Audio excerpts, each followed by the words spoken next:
Olá, boa semana, tudo bem com você?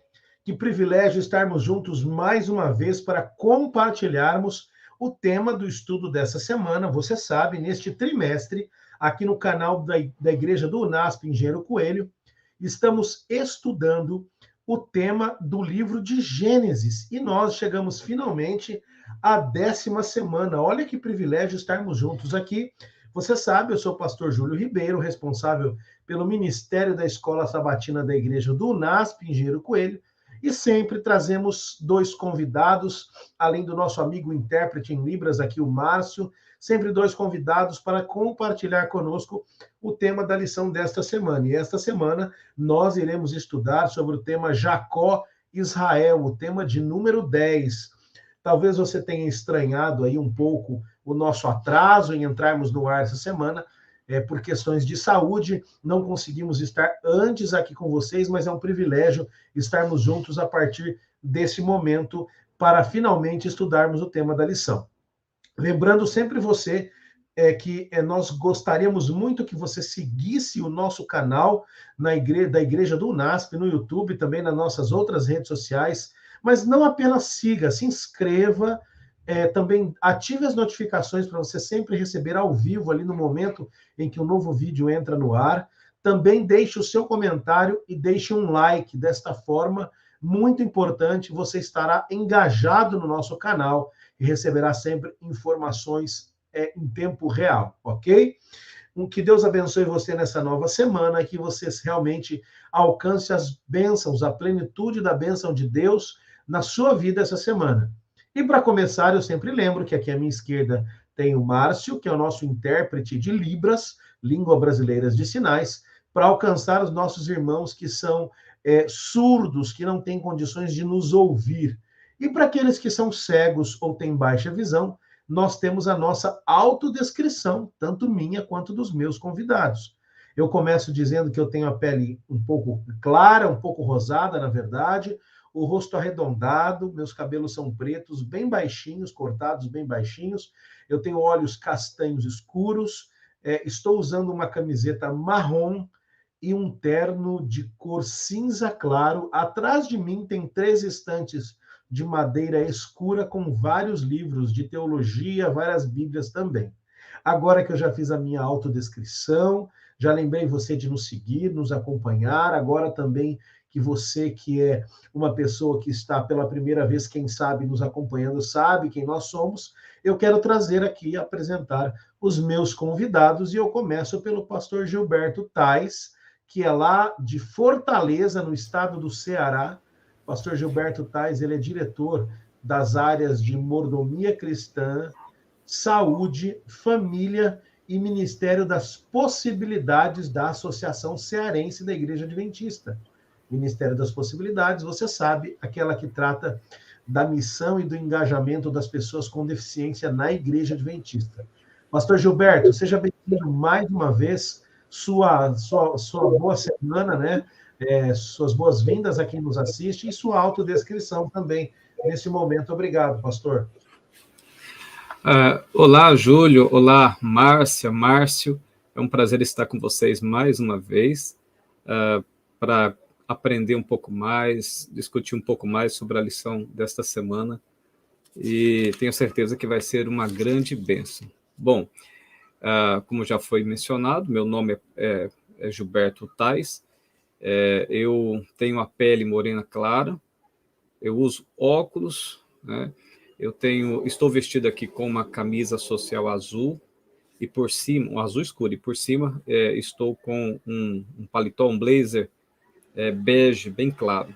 Atrás de mim tem uma biblioteca com livros diversos, especialmente na área de teologia, arqueologia, história, filosofia, que são as áreas que mais me dedico ao estudo. E já tem 1,68 m de altura. É isso. Ok, pastor Gilberto, muito obrigado por estar conosco mais uma vez. Pastor Gilberto já esteve conosco aí na semana anterior e nos dá mais uma vez o privilégio de estar conosco aqui. E junto com ele, esta semana, eu tenho a querida professora Márcia Lucas Bispo. Professora Márcia ela atua aqui no UNASP, Campus Engenheiro Coelho. Eu, por exemplo, trabalho na reitoria do UNASP, que seria a administração dos campos Engenheiro Coelho, São Paulo e Hortolândia. Porém, a professora Márcia trabalha no campus Engenheiro Coelho especificamente. Apesar de estarmos dentro do mesmo local, né, de trabalho, são prédios diferentes e administrações diferentes. A professora Márcia trabalha diretamente ligada ali no residencial feminino. Para você que não conhece a estrutura do NASP, Campus Engenheiro Coelho, nós temos um internato onde temos aproximadamente 1.000 alunos aqui, homens, rapazes e moças, e cada um desses grupos reside em um prédio chamado residencial, masculino e feminino. Nós temos as administrações de disciplina, de organização, de administração de cada um deles, que são os preceptores, né?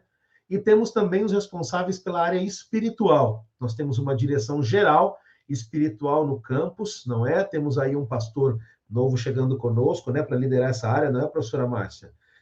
Vai liderar essa área espiritual. Até então, o pastor Wendel esteve conosco nessa área. E também temos os capelães do residencial masculino e do residencial feminino. Do residencial masculino, que cuida da área espiritual dos rapazes, é o pastor Jonathan Bispo, que já esteve conosco aqui mais de uma vez, e é esposo da professora Márcia.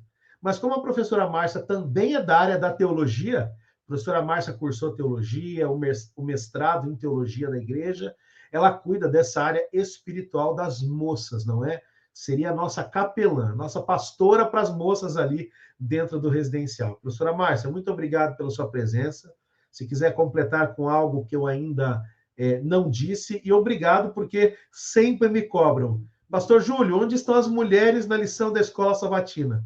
Não é fácil encontrar muitas que desejem participar aqui conosco, mas temos a professora Christy Chadwick, que já esteve aqui, também agora a professora Márcia, e sempre que nós formos encontrando aí amigas que queiram também compartilhar, nós estaremos aqui. Obrigado, Márcia, pela presença, suas boas-vindas, sua autodescrição também, e se quiser completar um pouquinho mais, contar onde você começou o seu ministério, para as pessoas te conhecerem mais, por favor.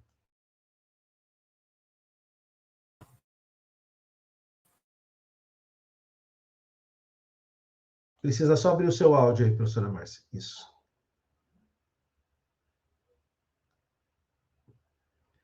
Isso, seu áudio está fechado.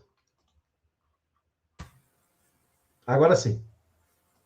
Obrigada, pastor Júlio, pela apresentação. Olá, o pastor Gilberto, o Márcio também que está aqui com a gente, a todos que estão assistindo ou que vão assistir em algum momento. A sua apresentação foi ótima, pastor. Eu acho que não precisa acrescentar em nada, só dizer que obrigada pelo convite, uma alegria estar aqui com você. Minha autodescrição, eu sou uma mulher de pele morena, cabelos cacheados escuros, olhos escuros também. Atrás de mim, eu tenho aqui um quadro do Mapa Mundi e estou vestida de vestido preto. Obrigado, professora Márcia. É um privilégio ter você aqui. Já está convidada para estar outras vezes, quem sabe com uma outra mulher, uma outra moça aqui que possa complementar a teologia. Pode nos indicar, inclusive, amigas suas da área. Quem sabe traremos aqui em breve a professora Camila Turba, não é? Que foi sua colega também, minha colega de turma. Temos outras, a professora Christy, como eu disse, e também está convidada para estar conosco aqui num outro momento com seu esposo, formando aqui o casal pastoral que vai compartilhar conosco a lição. Tudo bem? Agradeço imensamente. A gente agradece, professora Márcia, sempre a sua presença.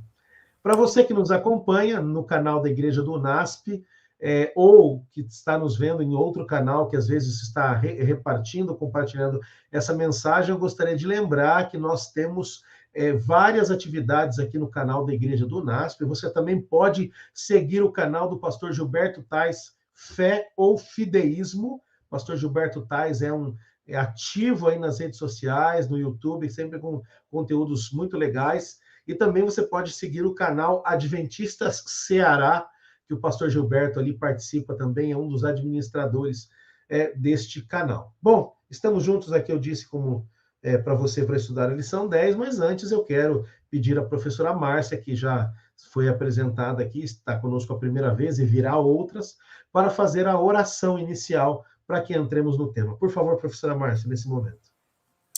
Querido Pai, muito obrigada, Senhor, por esse momento onde nós paramos para ouvir a sua palavra, para estudar. E nós não podemos fazer isso se o Senhor não estiver ao nosso lado.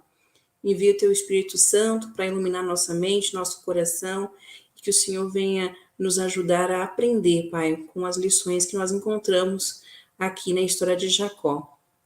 Pedimos isso, agradecemos em nome de Jesus. Amém.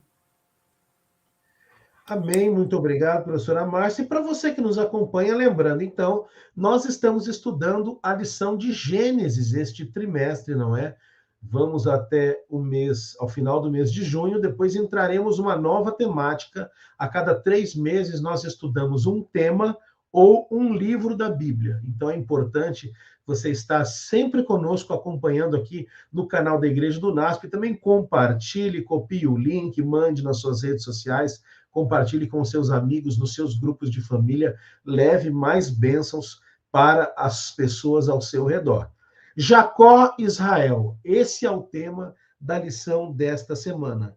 Porque a mão de Deus, ela mostra, a mão de Deus atuando na vida de Jacó mostra a fidelidade de Deus.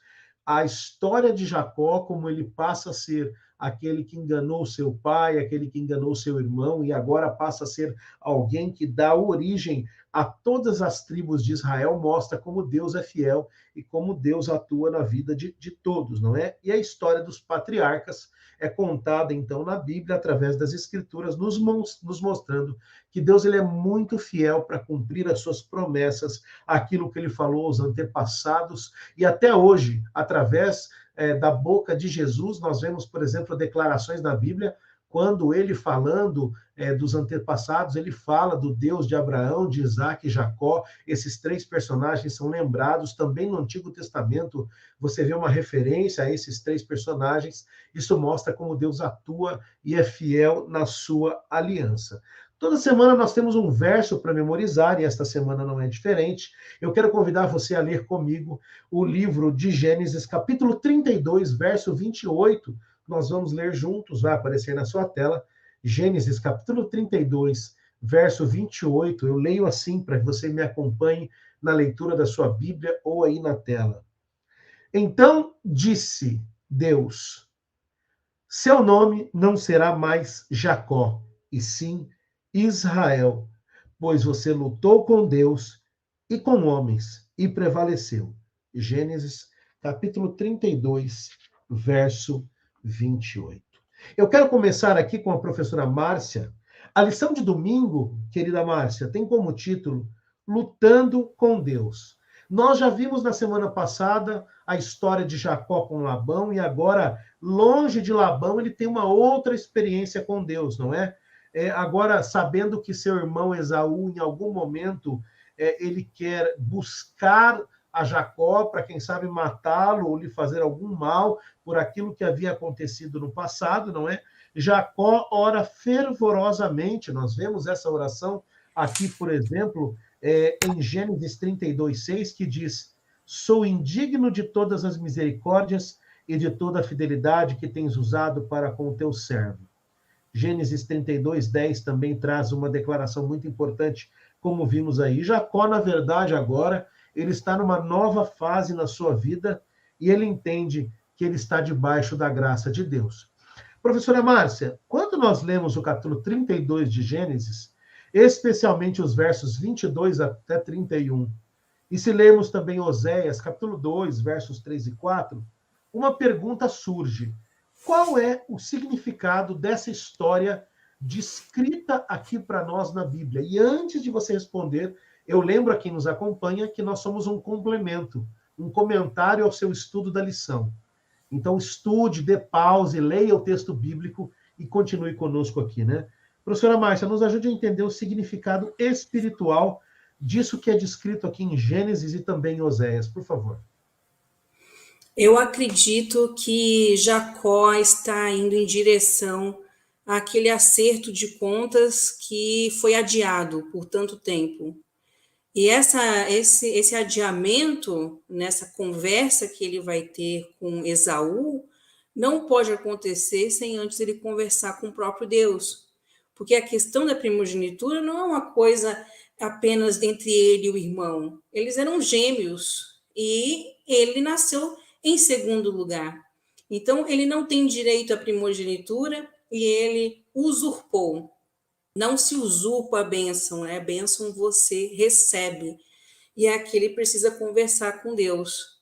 E o verso para memorizar está dentro dessa parte, dessa perícope aqui que a gente tem, onde ele fala, Deus, então, muda o nome dele, mostrando que ele precisa mudar de identidade, que até esse momento a identidade dele está muito vinculada à trapaça, ao puxar pelo pé.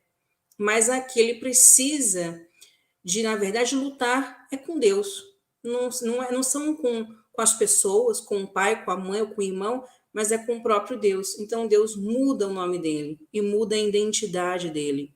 Eu acredito, não sei se os pastores concordam comigo e você que está assistindo, que Jacó se apequenou de forma moral perante a família dele por muito tempo, por essa consciência culpada.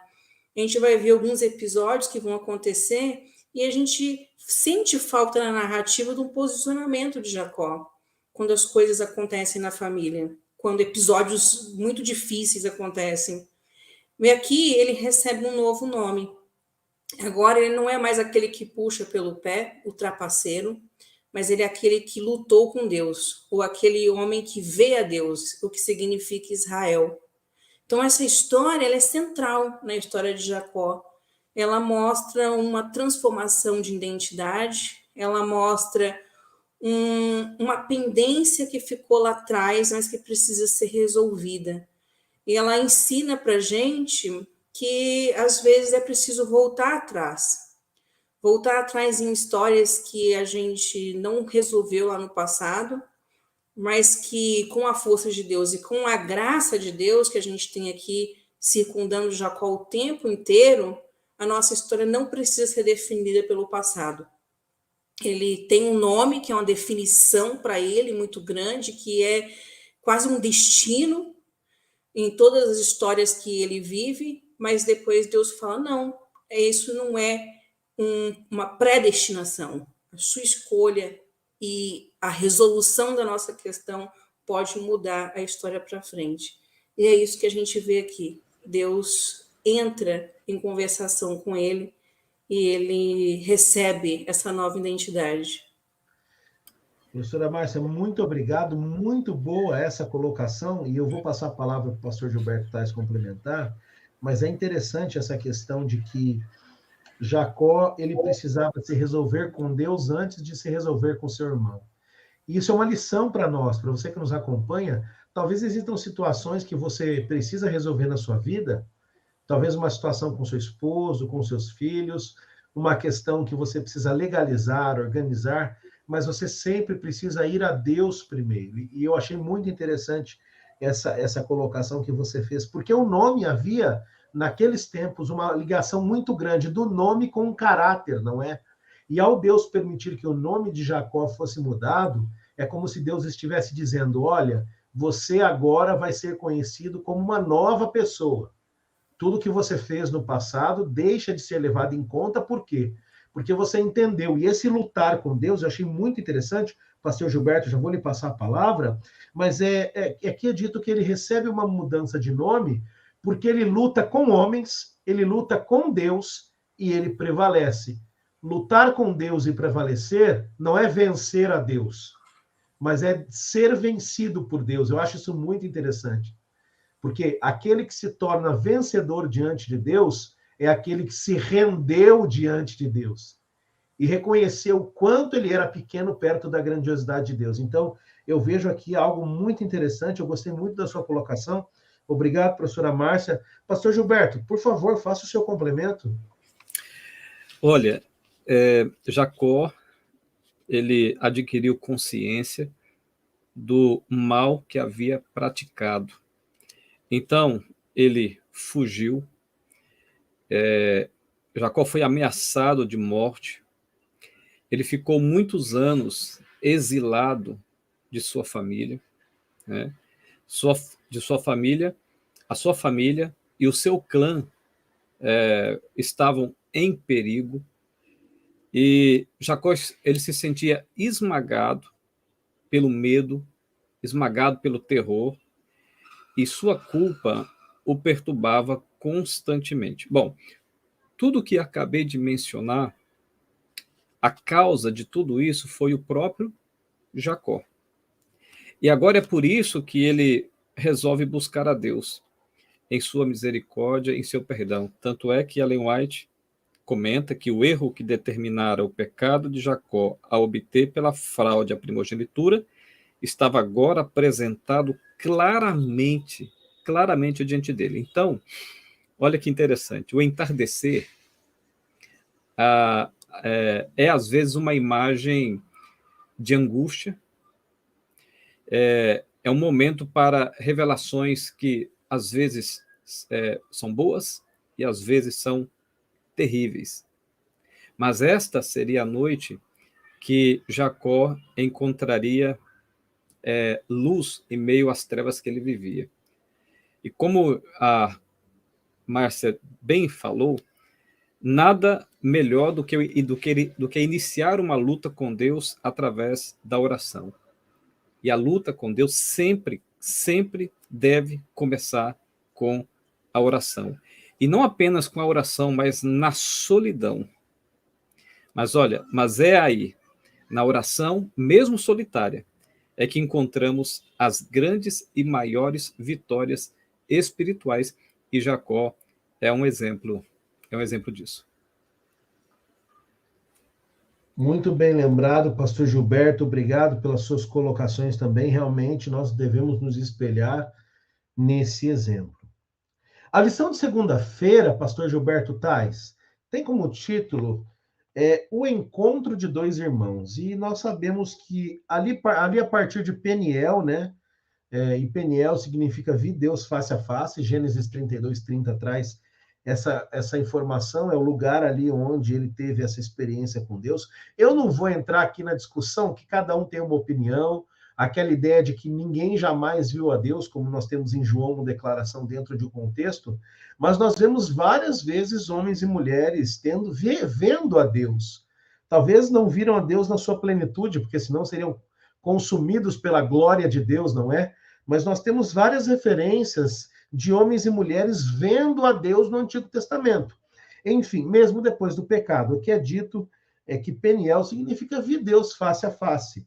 E depois dessa experiência com Deus, seja qual a forma ou de que jeito Jacó tenha visto a Deus, ele vê a Deus, ele diz aqui, se encontra com seu irmão depois de 20 anos. E veja, pastor Gilberto, sabemos que Jacó, depois daquela armação, ele nunca mais viu sua mãe, não é? Ele nunca mais viu a sua mãe. Então, a decisão ali de seguir o seu coração e o conselho de sua mãe trouxe a ele um fardo bem pesado de nunca mais vê-la no resto de sua vida. Mas agora, depois de 20 anos separados de Esaú, ele vê Jacó, não é? Jacó vê Esaú chegando com mais 400 homens, né? E, claro, causa uma preocupação. E ele se prepara a sua família. Mas o que acontece ali, pastor Gilberto? Nós lemos Gênesis 33, onde tem declarado essa história. Que conexão existe entre o fato de Jacó ter visto Deus face a face ali em Peniel e a experiência de agora ele olhar face a face o seu irmão? O que isso nos leva a crer ou nos sugere em relação ao nosso relacionamento com Deus, o vertical, e o nosso relacionamento com os irmãos, o horizontal? Nos ajuda a entender um pouco este fato, mas também digamos, as consequências espirituais, as lições que podemos tirar hoje para a nossa vida a partir desse encontro, o encontro dos irmãos.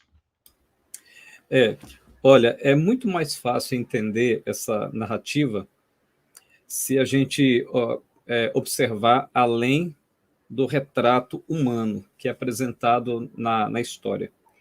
A gente precisa ir além e ver o lado espiritual de toda essa ocorrência. Então, por exemplo, Esaú queria matar o irmão. E o desejo de cometer tal morticínio é tão intenso, que ele reuniu cerca de 400 homens para ir de encontro ao seu irmão. Mas, olha que curioso, aparece na narrativa algo bem interessante, que é o anjo lutando com Jacó, é a história da luta do anjo com Jacó, Jacó com o anjo, mas no mesmo momento em que um anjo lutava com Jacó, também um outro anjo lutava com Esaú. Como assim? Esaú pôde ver, através de um sonho, quem, de fato, era o seu irmão. Ou seja, um homem arrependido e profundamente contrito. E a visão que ele teve em seu sonho a respeito dessa contrição e arrependimento do irmão foi intensa, profunda, o suficiente para colocar em contrição também o próprio Esaú. Não é? Agora, é por isso que aparece o verbo hatzar, o autor ele até descreve isso na nota, sobre o verbo hebraico hatzar, alcançar favor. Este verbo hebraico, ele também aparece, por exemplo, na história de Esther, e aparece 3 vezes em toda a história da rainha Esther. E esse verbo pode ser entendido também como um ato de reorganização, de condução da graça divina, acontecendo na vida daquele que está recebendo o verbo hatzar. Não é? O autor descreve que é um termo teológico que se refere a qualquer sacrifício que seja agradável, aceito por Deus, mas pode também ser entendido como uma ação divina por trás da história da pessoa.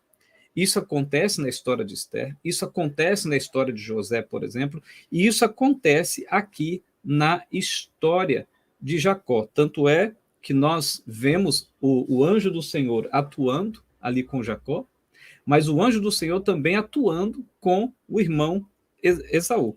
Ou seja, preparando todo o caminho para Jacó alcançar aquilo que ele tanto buscava naquela luta com Deus. Então, por isso vem a expressão agora, ver o seu rosto, como é que é? Deixa eu pegar aqui ver o seu rosto é como contemplar o semblante de Deus, que descreve Gênesis 33, verso 10.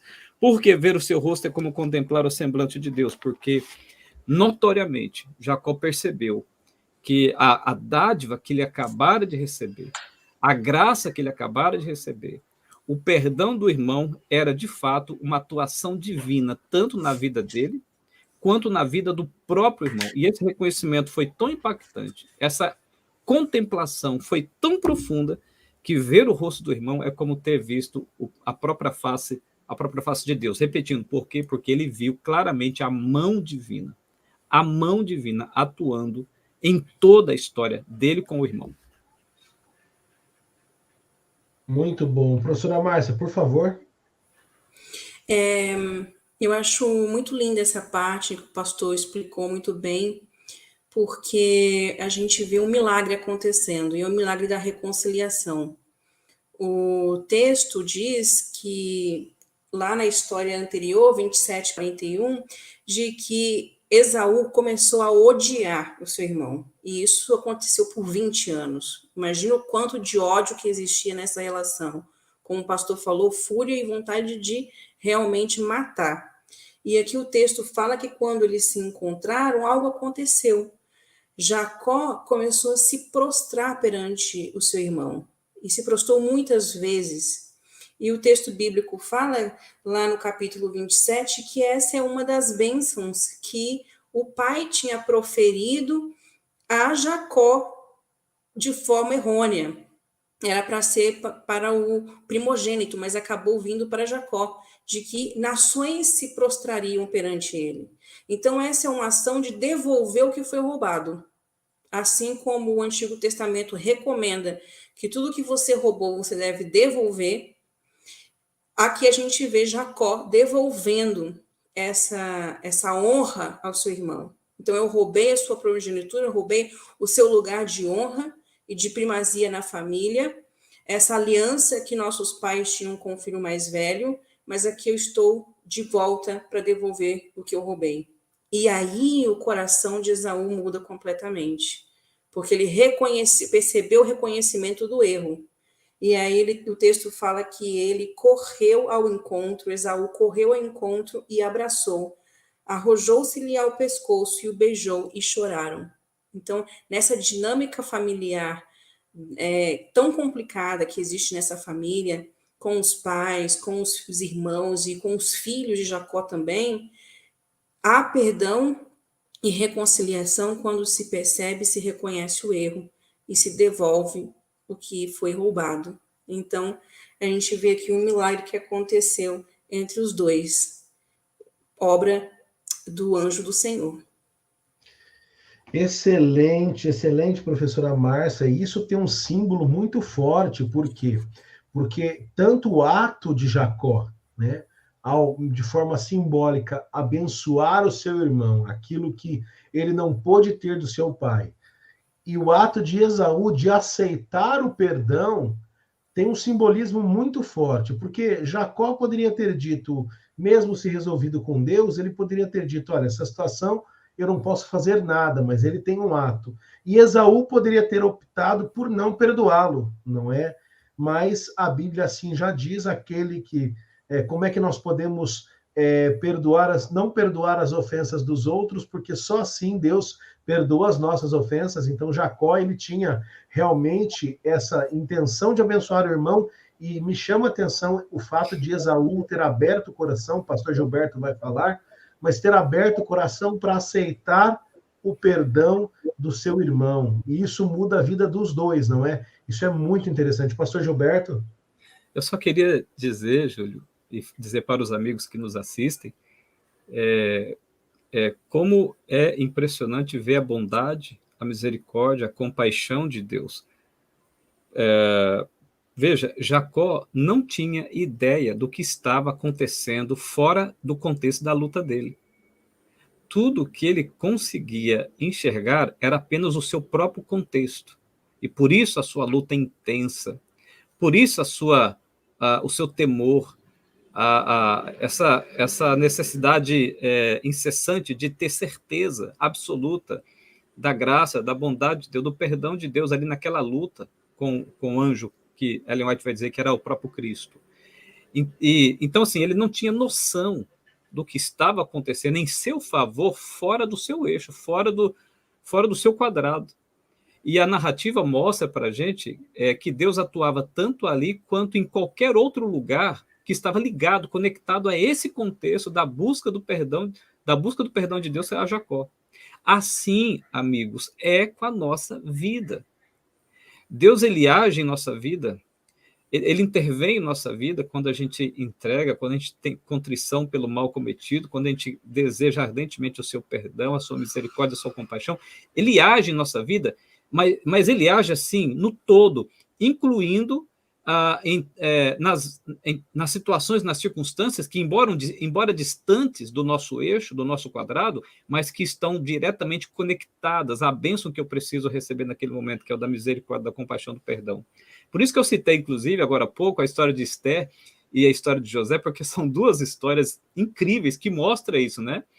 Por exemplo, só para exemplificar, para conectar aqui a ideia da história de Jacó. Por exemplo, você acha que se Amã soubesse que aquela forca seria para ele, ele teria construído? Percebe? Olha que interessante.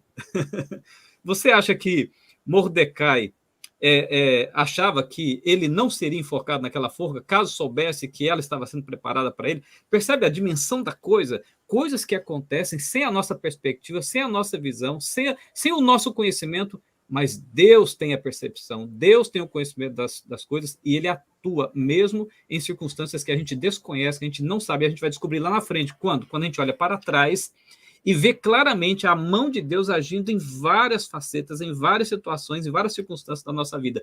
E a gente vê isso aqui na história de Jacó de maneira surpreendente. Então, você pode acreditar, você pode confiar a sua vida nas mãos dele, porque ele vai fazer na tua vida, se for necessário, ele vai fazer na tua vida o mesmo que ele fez, por exemplo, aqui na vida de Jacó. E é interessante, amigos, que Deus, enquanto lutava com Jacó, também trabalhava no coração de Esaú, não é? Deus, ele sempre trabalha em todas as partes, não apenas em uma delas. Isso é muito impressionante. Quantas vezes em nossa vida acontecem fatos que nós descobrimos que depois Deus estava atuando nos bastidores, em pessoas, em situações que nós nem sabíamos, não é? Nem tínhamos ideia, e depois descobrimos que Deus estava atuando. Sem dúvida, aqui Deus não trabalhou só com Jacó, mas trabalhou também com Esaú. Muito importante essa colocação, lembrando a nós que Deus, ele realmente, ele quando as duas partes, numa situação de conflito, quem sabe, você que nos acompanha, quando as duas partes estão dispostas realmente à reconciliação, Deus sempre trará à tona esses sentimentos, essas decisões. A lição de terça-feira, professora Márcia, e agora eu quero falar em especial com você, mulher, porque vamos falar de uma mulher aqui que sofreu uma violência, infelizmente. Aqui a terça vem trazendo como título Violência contra Diná. Nós sabemos que depois que Jacó, agora Israel, se reconcilia com Esaú, ele quer estabelecer um local de paz para sua família, segurança. Ele vai até a terra de Canaã, ele chega ali onde eles têm que se estabelecer, e a gente sabe que há uma história aqui com uma das filhas de Jacó, não é? Uma história bem triste com Diná. Ela passa por uma situação complicada, mas eu não quero falar muito, porque nosso guia de estudos traz isso. Você que nos acompanha vai ler Gênesis 34. Professora Márcia, o que acontece exatamente aqui e como isso interfere nos planos de Jacó estabelecer um local pacífico, estabelecer ali um local tranquilo para sua família finalmente se assentar e estabelecer morada fixa? Qual é o relato do Gênesis 34 e como isso atrapalha a história, pelo menos em partes, da existência do povo de Israel por um período aqui? A Bíblia é construída com narrativas. Na mente hebraica, ao invés de eu construir um conceito, eu conto uma história.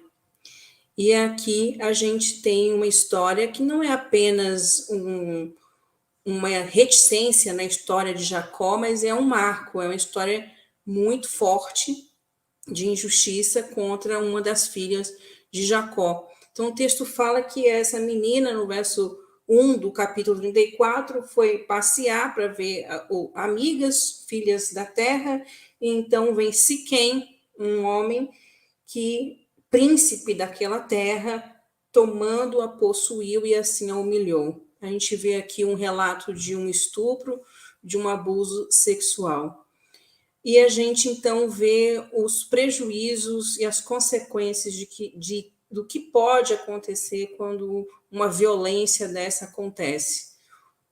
A vítima não é apenas a moça que sofreu o Diná, mas toda a sociedade, toda a família vai sofrer em decorrência dessa violência primária, que vai desencadear outras muitas violências. E a gente vê aqui uma negociação, então, entre o pai de Siquém, Amor, e o Jacó e os irmãos, tentando negociar, reparar o que aconteceu, porque esse homem se apaixonou por Diná e queria casar com ela.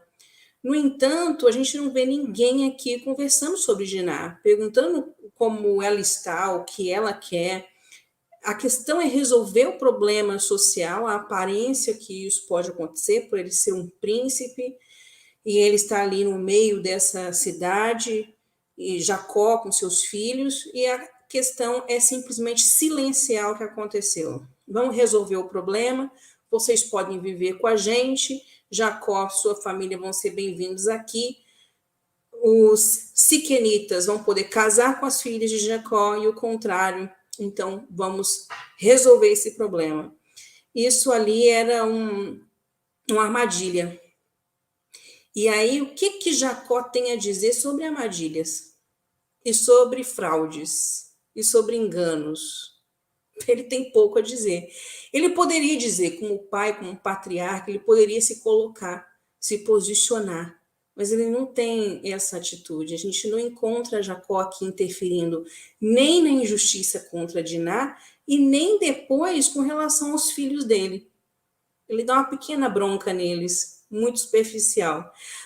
Assim, não querendo julgar o personagem, mas a gente, no texto bíblico, identifica o que o personagem é pelas coisas que ele faz. Então, o texto fala aqui que os filhos de Jacó fizeram uma negociação assim: olha, vocês podem se casar com as nossas filhas, até mesmo com Diná, se vocês se circuncidarem. É claro que a circuncisão ela deve ser feita até o 8º dia, para um bebê. Então, esses homens grandes já passando por uma cirurgia como essa, ficaram debilitados por alguns dias, e assim 2 filhos de Jacó, então, vieram e fizeram uma justiça com as próprias mãos. Então, mataram todos os homens da terra, e assim Jacó fica muito preocupado, porque tudo que ele quer é paz, depois de tantos anos na casa de Labão, e com medo do seu irmão, agora ele encontra paz, e ele tem medo do ódio das nações contra ele. Ele diz: eu não tenho muita gente para lutar contra esse povo.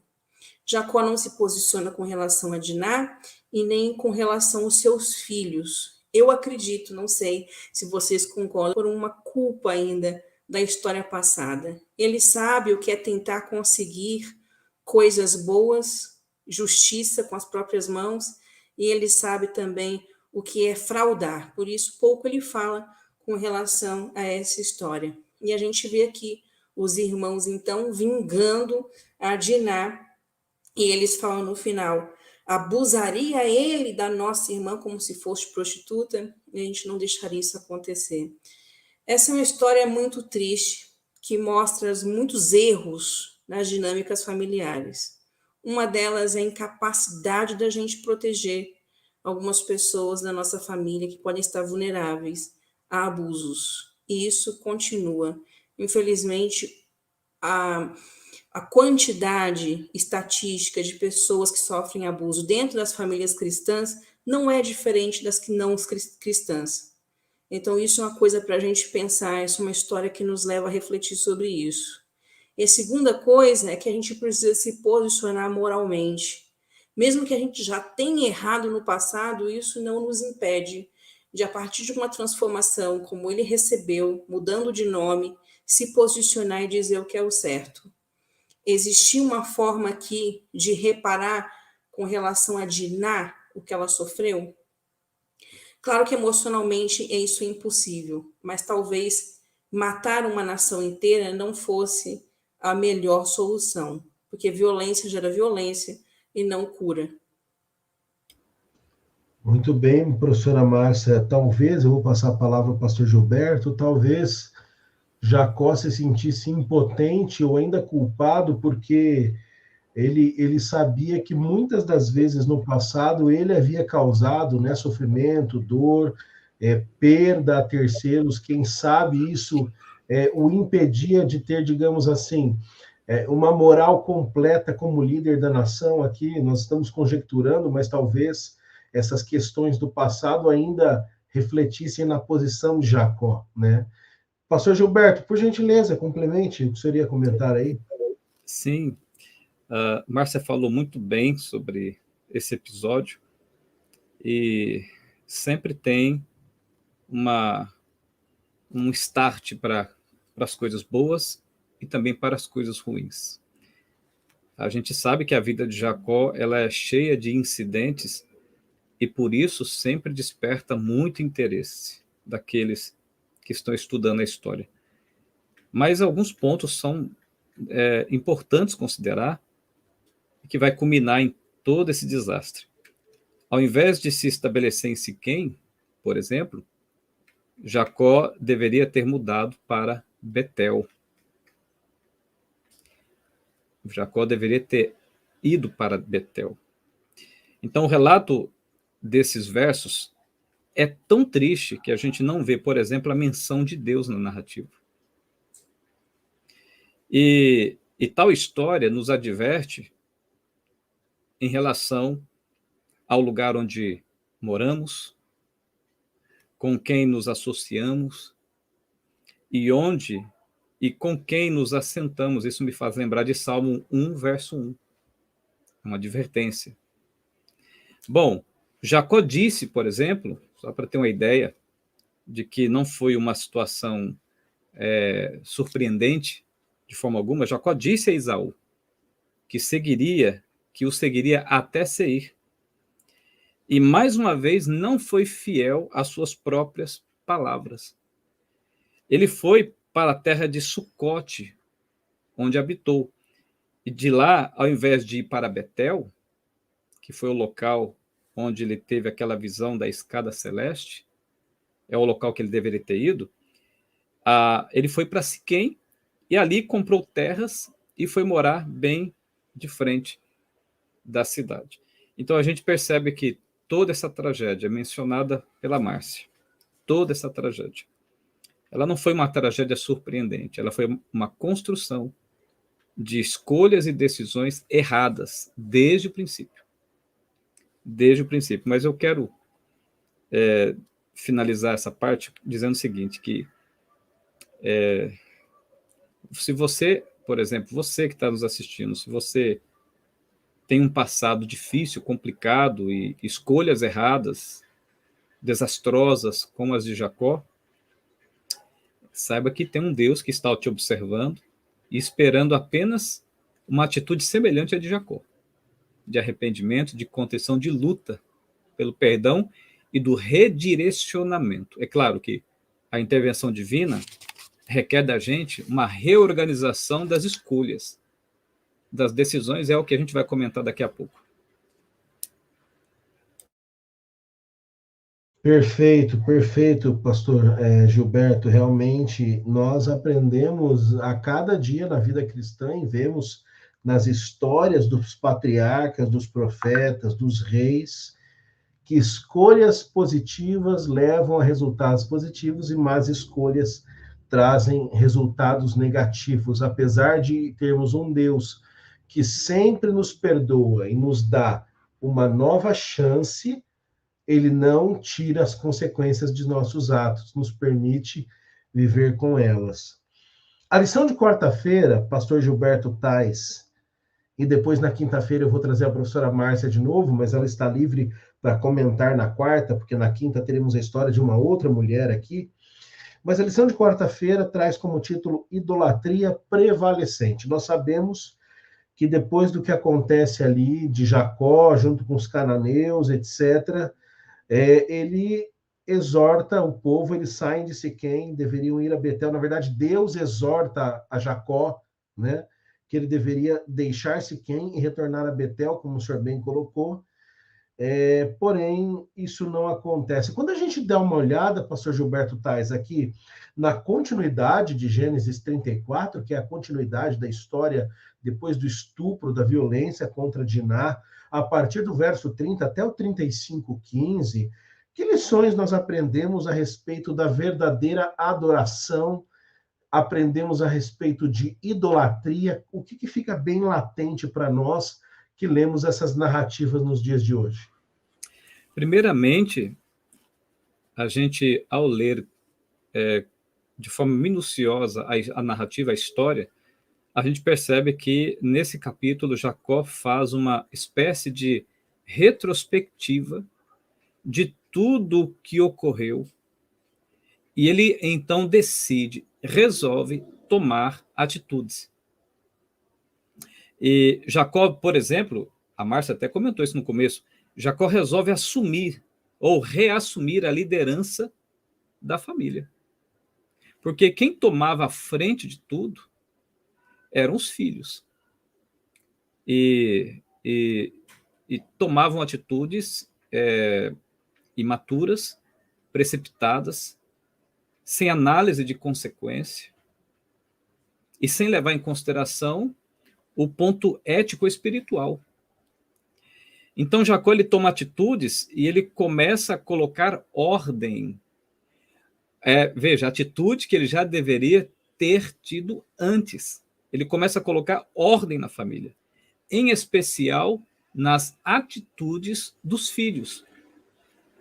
Então, outra coisa importante aqui, Júlio, nesse capítulo, é que, enquanto na narrativa passada, que nós comentamos agora há pouco, Deus não aparece na narrativa, naquela narrativa triste, terrível, agora, quando Jacó resolve mudar de atitude, então Deus ele se revela. Olha que interessante a importância da mudança de pensamento e de atitude. A importância da mudança de pensamento e de atitude. Porque agora Deus ele intervém. Ele se apresenta na narrativa. Ele se coloca presente na narrativa. Ele intervém mandando Jacó ir para onde? Para onde ele já deveria ter ido antes. Deus diz para ele, vá para Betel, saia daqui. Saia de Siquém e vá para Betel. Então, ao reassumir o controle da família, ele toma uma outra decisão que ele já deveria ter tomado antes. Ao reassumir o controle da família, ele mandou que os seus filhos, que a sua família, lançassem fora todos os deuses e que purificassem as vestes. Jacó, ele recobrou essa consciência e ele percebeu que ele precisava reassumir essa liderança, mas também levar esse contexto familiar a uma espécie de uma coisa que nós conhecemos muito hoje, de reavivamento e reforma.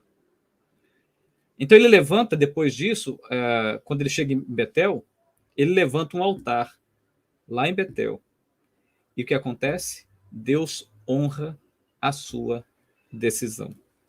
Agora, em Betel, novamente, né, depois que eles lançam fora os ídolos, quando há um certo reavivamento familiar pelas atitudes, pelas decisões que Jacó toma naquele contexto, agora Deus honrando a sua decisão, o altar que eles levantam em adoração unicamente, agora sem deuses estranhos, sem ídolos, agora se voltando de maneira focada no único Deus de Israel. E ele levanta um altar, então adora a Deus. Aí em Betel, novamente acontece alguns fatos que já aconteceram anteriormente. Por exemplo, Deus aparece a Jacó como Deus Todo-Poderoso, como El Shaddai. Deus novamente abençoa Jacó. Veja, narrativas que a gente encontra aqui, mas que ocorreram também no passado. Deus reafirma a mudança do nome de Jacó para Israel.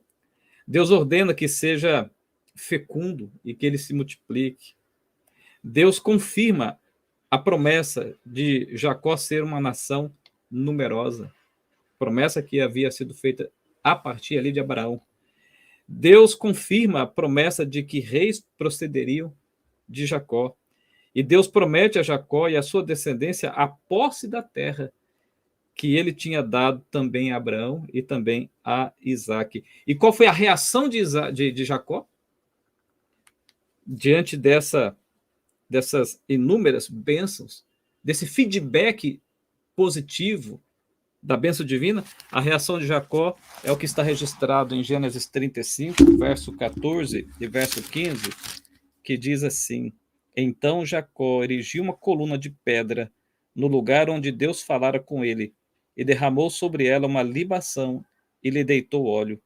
Ao lugar onde Deus lhe falara, Jacó lhe chamou Betel. Muito importante esse ponto, pastor Gilberto, porque muitos de nós, achamos muitas vezes que estamos adorando a Deus, temos certeza disso, não é, professora Márcia? Não sei se a professora Márcia quer complementar, eu não vi se ela sinalizou a mim, mas nós, algumas vezes, não estamos seguindo a Deus e temos convicção disso. E aí a gente vê aqui que você colocou e destacou bem, foi necessário o primeiro passo de Jacó na mudança para que então Deus pudesse se manifestar. Isso me faz lembrar outras narrativas na história da Bíblia. Por exemplo, se Jacó não bota o cajado na água, será que Deus teria feito o milagre? Se ele não confia em Deus seguindo, se Abraão não sai da sua terra, não é? Sem saber para onde ia. Será que Deus poderia ter cumprido a sua promessa? Deus, ele é um Deus de aliança, Deus de promessas, mas muitas vezes você que nos acompanha, Deus depende, não no sentido de depender por necessidade, mas Deus espera que o ser humano dê o primeiro passo para que ele possa agir, não é verdade, amigos? E me chama muita atenção, apenas uma curiosidade para você que nos acompanha a leitura. Olha que interessante, aqui em Gênesis 35, o pastor Gilberto comentou, Gênesis 35, 2 diz: Então Jacó disse à sua família e a todos que estavam com ele: Joguem fora os deuses estranhos que há no meio de vocês, purifiquem-se e troquem de roupa. Então, Jacó pede 3 coisas: joguem fora os deuses estranhos, se purifiquem e troquem de roupa. E o que nós encontramos no verso 4. É interessante a resposta do povo. Então deram a Jacó todos os deuses estranhos que tinham em mãos, as argolas que tinham nas orelhas. Jacó escondeu debaixo de um carvalho junto a Siquém. O uso de pingentes, de argolas, pastor Gilberto pode comentar também, ao longo da caminhada de Israel se tornou um símbolo de adoração a deuses falsos, não é, pastor Gilberto? Idolatria. Oséias também apresenta isso, o bezerro de ouro, a história do bezerro de ouro, enfim. Esse é um contexto muito interessante. Então, para você que nos acompanha, às vezes não entendem, por que alguns cristãos, os adventistas, não fazem uso de joias, de adornos? Porque nós seguimos um princípio bíblico que, quem sabe, discutiremos aqui num outro momento. Pastor Gilberto, por favor. Sim, veja bem, a advertência para a gente hoje. Alguns pontos importantes. Primeiro, a importância de um líder que tenha firmeza. Primeira coisa, a importância de um líder que tem atitude e tem firmeza. Eu fico imaginando, assim, lendo a narrativa, eu fico imaginando, né? Os filhos obedeceram, a família obedeceu Jacó, ali naquela circunstância. Eu fiquei pensando, como será que Jacó se posicionou para os filhos, então, todo mundo lhe obedecer assim? De certa forma, pelo menos o texto não diz, mas parece que foi com facilidade a obediência deles ali em se lançar fora os deuses estranhos. Então, imagino Jacó falando com firmeza e a família olhando assim para Jacó, falando: ué, o que deu o nosso pai? Não sei, mas manda quem pode, obedece quem tem juízo. Então, bora lá, não é? Outra coisa, isso aqui é para nós hoje. Isso aqui é prescritivo, não é apenas descritivo. Por quê? Porque ídolo não é apenas um ídolo de madeira, de cerâmica, de barro. Um ídolo pode ser um sentimento, pode ser um desejo, pode ser uma pessoa na vida de outra. Às vezes um ídolo pode ser um namoro, um noivado, não é? Por escolhas que se faz aquele namoro, aquele noivado, em detrimento das responsabilidades espirituais. Uma idolatria, um ídolo, pode ser um cantor, um pregador, pode ser o dinheiro, pode ser um objeto, um carro, uma casa, bens materiais. Um ídolo pode ser o próprio ego, a exaltação, a soberba, a prepotência, a arrogância, quando a gente se coloca no pódio da importância, não é? Então, ídolo pode ser qualquer outra coisa que talvez um pecado acariciado, desejos acariciados, coisas que comemos, coisas que bebemos, enfim, é tanta coisa que poderia descrever aqui como sendo um ídolo. Então, a gente precisa ter essa vigilância, essa percepção espiritual para entender se isso está ou não se colocando entre você e Deus. Está impedindo você de demonstrar lealdade, fidelidade a Deus. Se está sendo um obstáculo entre você e Deus, não importa o que seja. Eu citei aqui algumas coisas que me veio à mente agora, mas pode ser, sei lá, qualquer outra coisa. Pense em alguma coisa aí. Alguma coisa que talvez esteja dificultando a sua relação com Deus, diminuindo o seu crescimento espiritual, o seu processo de santificação, o seu processo de lealdade, de firmeza espiritual com Deus. Pense em algo. Se existe algo que está se tornando um obstáculo, um problema, que está dificultando a sua vida com Deus, isso pode ser uma idolatria que precisa ser deixada, que precisa ser abandonada. Um outro ponto, só para finalizar, é a necessidade de, como eu já falei no começo, eu quero explorar um pouco mais, a necessidade de líderes, sejam pastores, sejam anciãos de igreja, sejam líderes de um pequeno grupo, sejam um líder da família, de uma comunidade, de um distrito. Todos nós precisamos ter essa mesma firmeza que Jacó teve neste momento. Eu me lembro de uma aula com o pastor Tim, e alguém perguntou para ele: pastor, qual a maior crise que talvez a igreja ou o cristianismo vive hoje? Ele disse: a maior crise que a igreja vive hoje não é doutrinária, não é teológica. A maior crise que a igreja vive hoje é de liderança. Liderança. A exemplo de Jacó, antes desse momento, há muitos líderes. A exemplo de Arão, né? Lembra da história de Arão? Né? Pela conivência dele é que chegou aquela idolatria ali no pé do Monte Sinai. Então, nós precisamos, nós que somos líderes, você que é líder, você precisa ter essa firmeza espiritual, tá? Essa firmeza que Jacó teve aqui. As pessoas dependem muito dessa firmeza. O que um líder oferece ao seu povo, eles abraçam. Se você oferecer o que não presta, muita gente vai abraçar. Se você oferecer coisa boa, coisa santa, coisa sagrada, as pessoas vão abraçar. O exemplo disso são os reis que passaram por Israel. Os reis que ofereceram coisas ruins, o povo abraçou. Os reis que ofereceram coisas boas, o povo abraçou. O líder, ele é a cara da sua liderança. Perfeito, pastor Gilberto Tais. Perdão, a liderança é a cara do seu líder, ao contrário. Sim, não, mas deu para entender. Ficou bem claro. Professora Márcia, a lição de quinta-feira tem como título A Morte de Raquel. E traz aqui a história de outra mulher, agora não a filha, mas a esposa de Jacó, que nós chamamos agora de Israel, não é?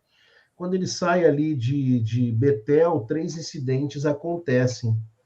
E esses incidentes marcam a história dele rumo à Terra Prometida. Uma delas é a morte de Raquel. Comente um pouco para nós, já baseado lá em Gênesis 35, né, de 15 a 29, como foi esse evento? Qual foi o impacto sobre a vida de Jacó? Nos fale um pouco sobre esse momento singular que é a perda de Jacó, Israel, da mulher que ele mais amava, das esposas que tinha, que ele mais amava. Então, como o pastor Júnior já nos comentou, Jacó passa aqui por 3 incidentes muito marcantes.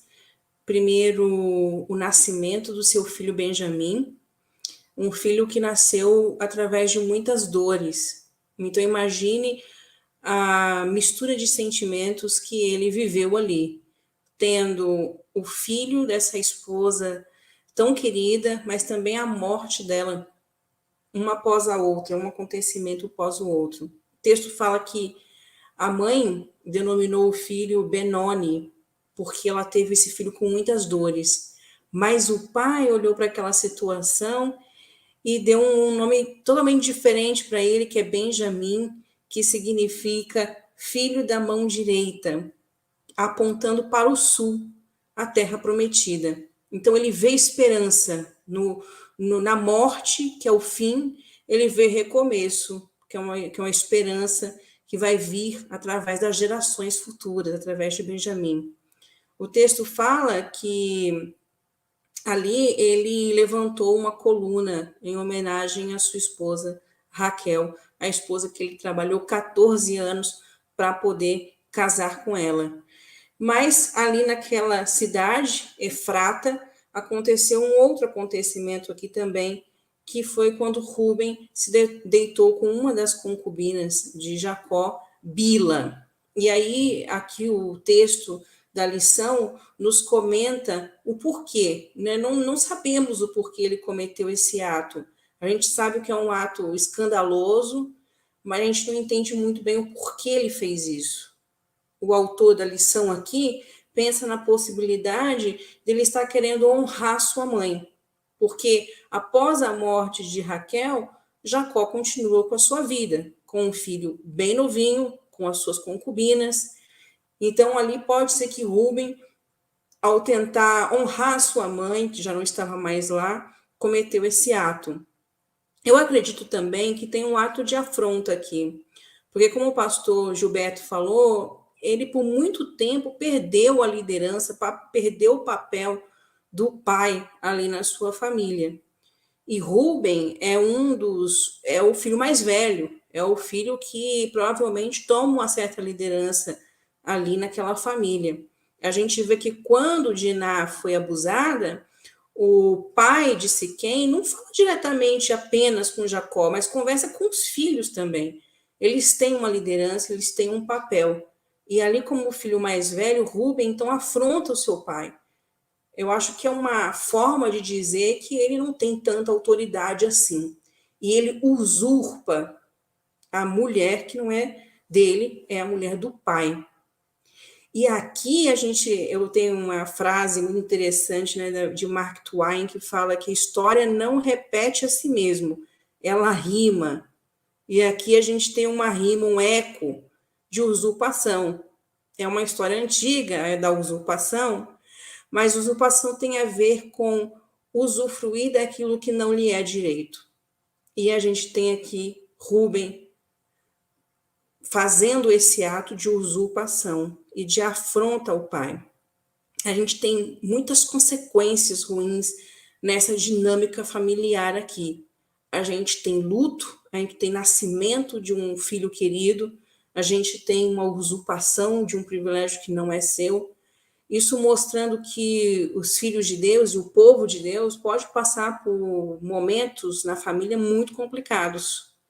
Mas com a graça de Deus, que o texto fala que a graça de Deus atinge também famílias disfuncionais para a transformação. Então a gente vê aqui que Benjamim é essa esperança. É a esperança, é o filho da mão direita que aponta para o sul, que aponta para a terra prometida.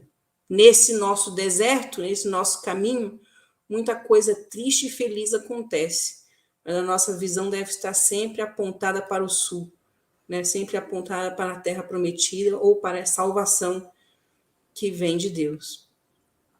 Interessante, né, professora Márcia? Essa ideia de filho da mão direita, essa ideia da destra da mão direita é algo que na Bíblia caracteriza o próprio Deus ou a sua presença, né?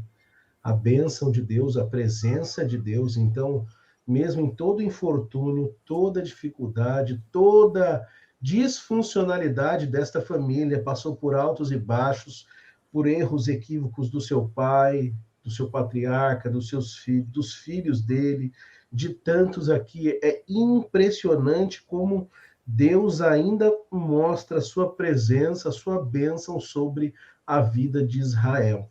E Deus permite que dele saia, de Jacó, aquele que um dia usurpou, suplantou, pisou os pés, saia dele o Messias, né? Jesus Cristo é um descendente de Jacó, um descendente de Israel. Isso é impressionante. E para você que nos acompanha, o pastor Gilberto já vai comentar, tenha certeza que não há família, por mais desconcertada que não seja possível Deus dar um jeito. Aliás, como diz o doutor Amin Rodor, os casos perdidos são a especialidade de Deus. Pastor Gilberto, por favor. Só refazendo a frase anterior que eu falei, os liderados são a cara dos seus líderes. Quando o líder é um líder comprometido, nós temos uma nação comprometida. Quando temos um líder consagrado, temos uma tendência de ter uma nação consagrada, e o contrário é verdade também. Mas eu queria apenas acrescentar que nenhum mal fica sem consequência. Por exemplo, a dupla porção da herança de Rubem passou para as mãos de José, através dos seus filhos Manassés e Efraim. E mais, Rubem também perdeu a sua posição de liderança, que foi transmitida para Judá, o seu irmão. Então, não há mal sem consequência. Às vezes tem pessoas que transmitem a falsa ideia de um mal sem consequência, mas não existe nenhum mal que não traga consequência. Por isso o apelo, né? O apelo é que a gente lute para errar o menos possível. Quanto menos... É impossível não errar. Eu lamento dizer, essa é a minha percepção. É impossível a gente não cometer erros. Mas a nossa luta quanto menos errar, melhor, porque é menos consequências que a gente acaba sendo atingido por elas, né? E esse aqui é um exemplo disso, só isso. Pastor Gilberto Tais, professora Márcia, eu queria agradecer muito a vocês a participação aqui essa noite, essa semana. É uma gravação que estamos fazendo de uma lição que, sem dúvida, é especial para os nossos irmãos e amigos. E eu acho que todos nós, eu tenho certeza que todos nós nos enxergamos um pouco em Jacó, não é? Seja enquanto ainda Jacó, com muitos erros, seja já como Israel, com muitos acertos, mas ainda com erros, mas talvez, pelo menos eu em particular, a maneira que eu mais me enxergo com Jacó ou Israel é percebendo o quanto, por mais limitado, incapaz e errante que eu sou, como Deus ainda me dá muito mais do que aquilo que mereço. Eu acredito que vocês têm essa mesma percepção. Eu, mais uma vez, pois não, professor Pastor Gilberto? Faltou algo importante aqui que nós não comentamos. Pode comentar, por favor. Pois é, a experiência de Jacó, ela representa a experiência que o povo de Deus terá no fim dos tempos. Muito bem lembrado. Eu só quero então citar pequenos trechos de Ellen White que ela retrata isso. Então, por exemplo, a experiência de Jacó durante aquela noite de luta e angústia representa a prova pela qual o povo de Deus deverá passar pouco antes da segunda vinda de Cristo. E outra nota, pulando aqui um pouco, assim como Jacó foi ameaçado de morte por seu irmão irado, o povo de Deus estará em perigo por parte dos ímpios que procurarão destruí-lo. E, por fim, assim será a experiência do povo de Deus em sua luta final com os poderes do mal. E a angústia será pela mesma razão que a angústia encontrou o coração de Jacó, buscando a certeza do perdão, a convicção do perdão. Essa será a luta do povo de Deus naquele contexto. Será que fui perdoado? Será que a graça divina me alcançou de fato? Então, por isso a angústia, por isso a luta do povo de Deus no fim dos tempos. Enquanto isso, o mundo se volta contra o povo de Deus da mesma maneira como Esaú e seu exército se voltou contra Jacó. Bem lembrado, pastor Gilberto, bem lembrado. E se você quiser saber mais dessa história, você pode ler o livro de Ellen White chamado Patriarcas e Profetas, ok? Página 162, você vai ter muitos detalhes a respeito disso. Mas eu quero reforçar quão importante foi a vinda de vocês, a professora Márcia, pastor Gilberto, muito obrigado mesmo. E eu quero lembrar, antes de fecharmos aqui, mandar um abraço para a família do pastor Gilberto, também para o esposo da professora Márcia, pastor Jonathan, que vocês continuem guiando aí pessoas no caminho de Deus durante o ministério de vocês. E vocês certamente abençoaram a gente aqui essa semana. Eu quero lembrar para você que nos acompanha que toda semana nós temos um sorteio especial de um livro do Dr. Jacques Ducan, chamado O Livro de Gênesis, Criação, Pecado e Redenção. É um presente aqui da livraria digital livro7.com para você. Você encontra esse e muitos outros materiais especiais que são enviados para você com frete grátis aí para sua casa. Mas eu quero dizer quem é o ganhador desta semana. Nós sorteamos aqui um desse toda semana. Ele é o autor da lição e também tem este livro, Dr. Jacques Ducan. E o ganhador é o irmão Walter Krieger. Walter Krieger se escreve Kruger, mas sabemos que se fala Krieger. O senhor é o vencedor, o ganhador do livro desta semana. O senhor deve entrar em contato pelo e-mail que aparece na tela aí para o senhor. A livraria vai entrar em contato contigo, vai, na verdade, mandar para sua casa Então, irmão Walter Krieger, que nos acompanha, coloque no e-mail o seu nome completo, uma cópia do seu RG, o seu endereço, e no assunto escreva: eu ganhei o livro de Gênesis, tá bom? E você, por acaso, que também ganhou o livro nas semanas anteriores, esse é o 10º livro que estamos presenteando aqui. Se você ganhou o livro nas semanas anteriores e ele não chegou ainda na sua casa, dê um encaminhar ou mande novamente o seu nome, seu RG, seu endereço para o contato@livro7.com, que eles vão providenciar o envio para vocês, tá bom?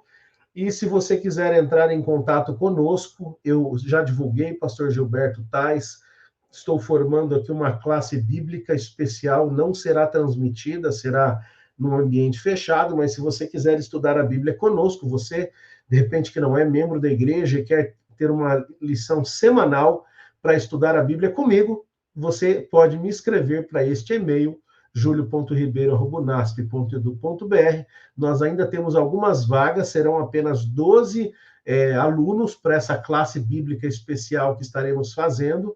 Então, entre em contato conosco para que você possa ser colocado nesse grupo especial desta classe bíblica que iniciaremos a partir do mês de agosto. Tudo bem? Você que nos acompanha aqui. Amigos, mais uma vez obrigado, professora Márcia Lucas, bispo, a nossa capelã do residencial feminino, na verdade, não só do residencial, porque tem atividades no campus todo, as meninas são responsabilidade da professora Márcia aqui no campus Engenheiro Coelho. Eu falo do residencial porque é onde elas moram, onde elas têm o culto diário, mas a professora Márcia é responsável pela espiritualidade, pelo desenvolvimento espiritual de todas as moças do nosso campus, junto com seu esposo, o pastor Jonathan, que cuida dos rapazes. Pastor Gilberto, liderando ali Ministério da Saúde, Mordomia, Família e Ministério das Possibilidades da Associação Cearense. Muito obrigado a vocês. Que Deus guie o ministério de vocês nessa nova semana. Eu agradeço a Deus por estar um pouco melhor. O nosso vídeo entrou no ar bem tarde esta semana. Eu estive com suspeita de Covid.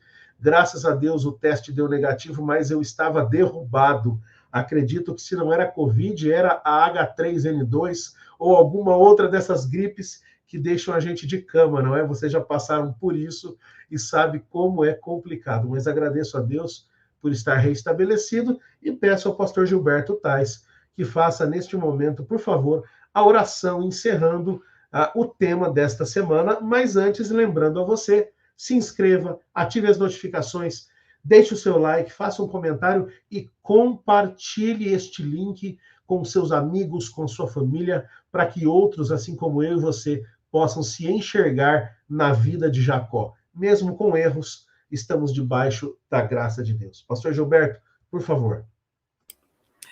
Bom Pai, obrigado por tua bondade, por tua misericórdia. Obrigado pelo teu perdão. Obrigado, Senhor, por nunca ter desistido da gente. Continue guiando os nossos passos, escrevendo a nossa história. Intervenha sempre que precise em nossa vida, como o Senhor fez intervenções na vida de Jacó e de outros personagens da Bíblia. Senhor, nós somos tão falhos, precisamos muito da tua direção, precisamos muito que o Senhor sempre intervenha em nossa história, por favor. Escreva a nossa história de maneira que o Senhor seja glorificado nela. Ouça o clamor que está no coração de todos que estão nos ouvindo. É para a tua honra, é para a tua glória que agradecidos nós pedimos. Amém, Senhor. Amém.